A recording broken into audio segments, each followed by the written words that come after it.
ಕಾಲ್ತುಳಿತ ದುರಂತ ಸ್ಥಳಕ್ಕೆ ಅಮಿತ್ ಶಾ ಭೇಟಿ ಕೊಡುವಂತ ಸಾಧ್ಯತೆ ಇದೆ. ನಾಳೆ ಅಥವಾ ನಾಡಿದ್ದು ರಾಜ್ಯಕ್ಕೆ ಅಮಿತ್ ಶಾ ಅವರು ಆಗಮಿಸಬಹುದು. ದುರಂತ ನಡೆದ ಸ್ಥಳಕ್ಕೆ ಅಮಿತ್ ಶಾ ಭೇಟಿ ಕೊಡುವಂತ ಸಾಧ್ಯತೆ ಇದೆ. ಕೇಂದ್ರ ಗೃಹ ಸಚಿವರು ರಾಜ್ಯ ಬಿಜೆಪಿ ನಾಯಕರ ಜೊತೆಗೆ ಭೇಟಿ ಕೊಟ್ಟು ಪರಿಶೀಲನೆ ಮಾಡುವಂತ ಸಾಧ್ಯತೆ ಇದೆ. ಬಿಜೆಪಿಗೊಂದು ಮೊಮೆಂಟಮ್ ಸಿಕ್ಕಿದ ರೀತಿಯಲ್ಲಾಗಿದೆ. ನ್ಯೂಸ್ ಫಸ್ಟ್ಗೆ ಬಿಜೆಪಿ ಮೂಲಗಳಿಂದಲೇ ಮಾಹಿತಿ ಲಭ್ಯ ಆಗಿದೆ. ಸಂಪೂರ್ಣವಾಗಿ ಈ ಒಂದು ಘಟನೆಯನ್ನು ಪೊಲಿಟಿಸೈಸ್ ಮಾಡೋದಕ್ಕೆ ಸಾಧ್ಯ ಆಗ್ತಾ ಇರೋ ರೀತಿಯಲ್ಲಿ ಕಾಣಿಸ್ತಾ ಇದೆ. ಮಧುಸೂದನ್ ಇದ್ರ ಬಗ್ಗೆ ಹೆಚ್ಚಿನ ಡೀಟೇಲ್ಸನ್ನು ಕೊಡ್ತಾ ಹೋಗ್ತಾರೆ. ಮಧುಸೂದನ್ ಅನೇಕರು ಕೊಟ್ಟಂಥ ಹೇಳಿಕೆಗಳಲ್ಲೇ ಕಾಣಿಸ್ತಾ ಇತ್ತು ಒಂದು ರೀತಿ ಈ ಇಡೀ ಘಟನೆಯನ್ನು ಪೊಲಿಟಿಸೈಸ್ ಮಾಡಲಾಗ್ತಾ ಇದೆ ಅಂತ. ಈಗ ಘಟನೆಯ ಸ್ಥಳಕ್ಕೆ ಗೃಹ ಸಚಿವರು ಕೂಡ ಬರುವಂಥ ಸಾಧ್ಯತೆ ಇದೆಯಂತೆ.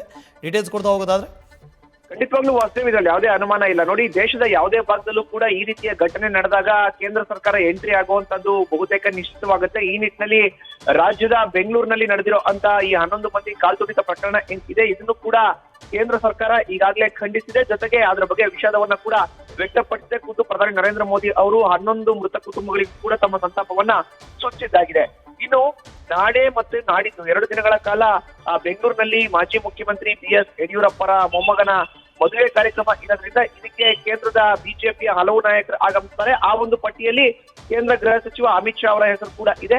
ಅವರು ನಾಳೆಯ ಆರತಕ್ಷತೆ ಕಾರ್ಯಕ್ರಮಕ್ಕೆ ಬರ್ತಾರೋ ಅಥವಾ ನಾಡಿದ್ದಿನ ಮದುವೆ ಮುಹೂರ್ತ ಕಾರ್ಯಕ್ರಮಕ್ಕೆ ಬರ್ತಾರೋ ಅನ್ನೋದು ಇನ್ನೂ ನಿಖರವಾಗಿ ತಿಳಿದು ಬಂದಿಲ್ಲ.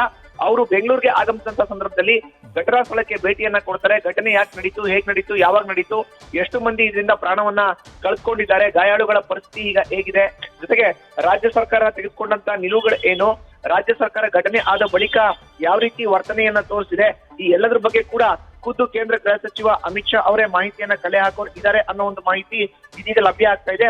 ವಾಸ್ತವ ಇದರ ಮುಂದುವರೆದ ಭಾಗವಾಗಿ ಈಗ ನೇರವಾಗಿ ರಾಜ್ಯಕ್ಕೆ ಆಗಮಿಸೋ ಅಂತ ಅಮಿತ್ ಶಾ ಘಟನೆಯ ಇಂಚಿಂಚು ಮಾಹಿತಿಯನ್ನ ಕಲೆ ಹಾಕ್ತಾರೆ.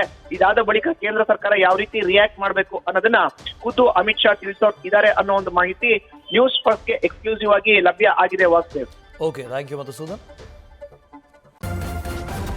ನ್ಯೂಸ್ ಫಸ್ಟ್ ನಿರ್ಭೀತಿಯಿಂದ ನಿಮ್ಮ ಪರವಾಗಿ.